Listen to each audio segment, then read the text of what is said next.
If you're just standing at the edge of the pool, you're not jumping in and you're not taking a stand. And so I thought that's cowardly.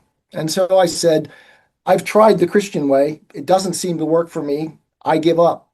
I'm an atheist. And for the next 25 years, that was the position that I adopted. And so I worked all the way through my PhD, got my PhD in 2004, and began teaching at East Stroudsburg University of Pennsylvania and online at the time as well. And when I look back now, in 2019, I'll tip my hand. In 2019, I came back to the Lord Jesus through some interesting circumstances. But when I look back now over those 25 years of atheism, I see the Lord's hand at work every step along the way. Because I was teaching at East Stroudsburg University Intro to Philosophy almost exclusively. And so I would teach 4 to 5 classes of Intro to Philosophy, which really, for me, built entirely on Plato and the early pre-Socratics and Socrates, and moved forward a little bit through the rest of history. But most of the time, I stuck in Plato. And everywhere I turned in Plato, I saw Jesus. And so the entire theistic message was being given to me as I moved forward teaching philosophy over the next however many years. It was till 2013 that I was at East Stroudsburg.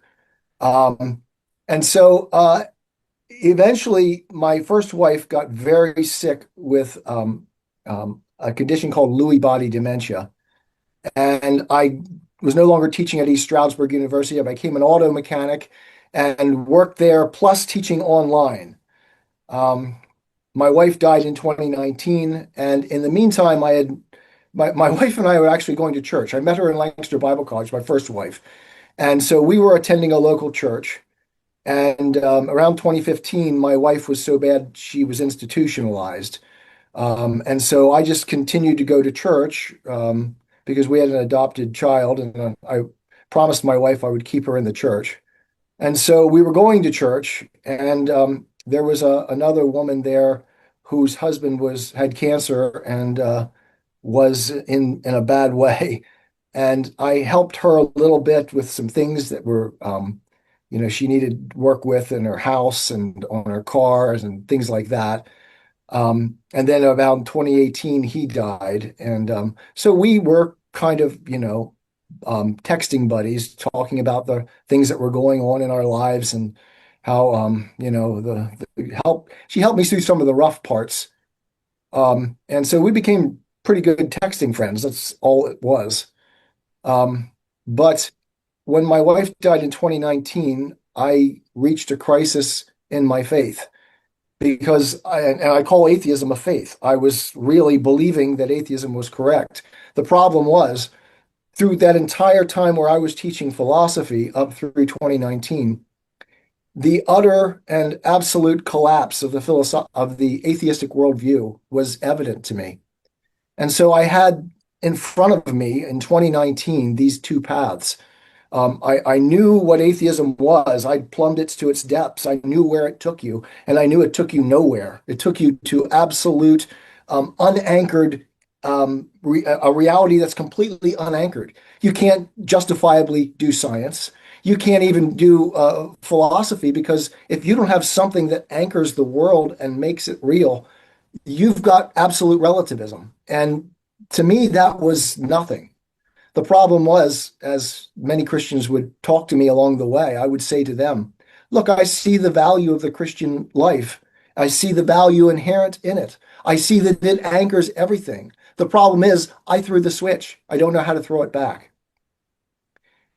Well, my current wife, Jennifer, whom we married, and that was the woman I was texting with, was instrumental in this all coming about, my faith coming back.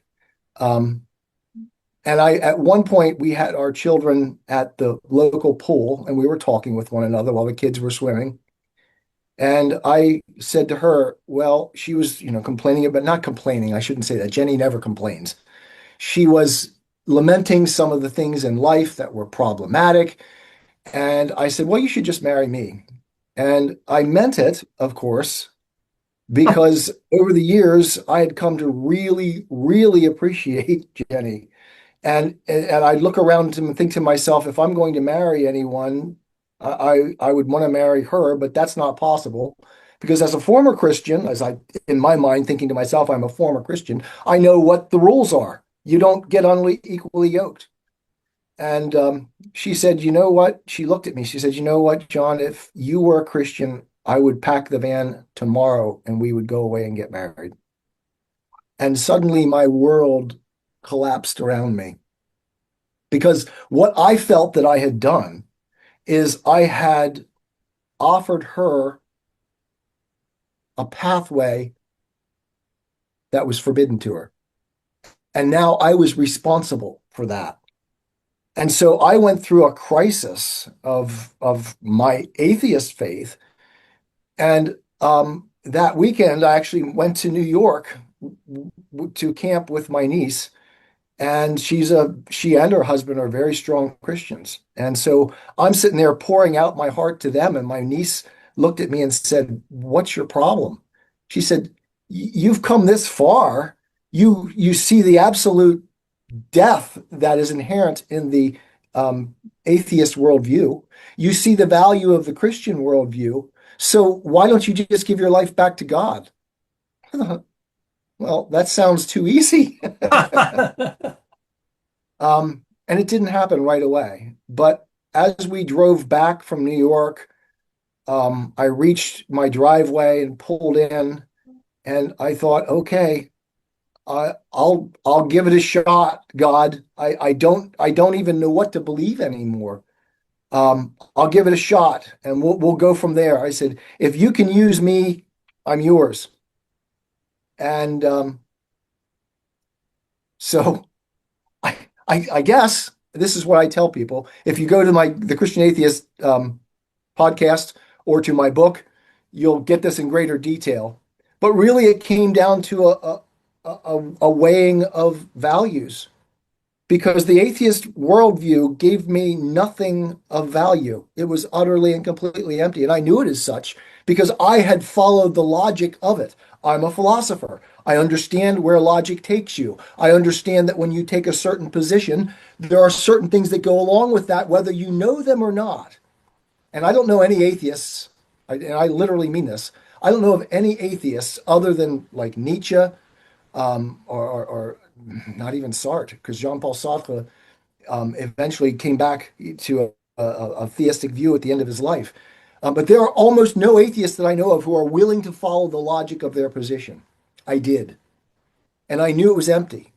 So it came down to me like a choice between, wait a second, John, how long have you been doing this? How long have you been deceiving yourself? Here you have value. Here you have no value. Here you have value. And I mean, Jenny, I can just turn around and we can start a new life together. And so I did. And I have never looked back since. And I don't know if you want me to go from there to the Oh, to the young Earth position. well, well, That's up we'll to we'll you. we'll cover that a little bit. Let's take uh probably because so much of your journey is so compelling. I'd probably beg you to come back and talk more. And we had kind of an agenda that I put forward for this meeting, and so the answer is I would love you to talk more about this. I would, but there are other urgent matters. I do want to apologize to the audience and to you. I didn't turn off my phone and it rang right in the middle of, I I felt didn't even so hear bad. I'm glad it. you didn't hear it. So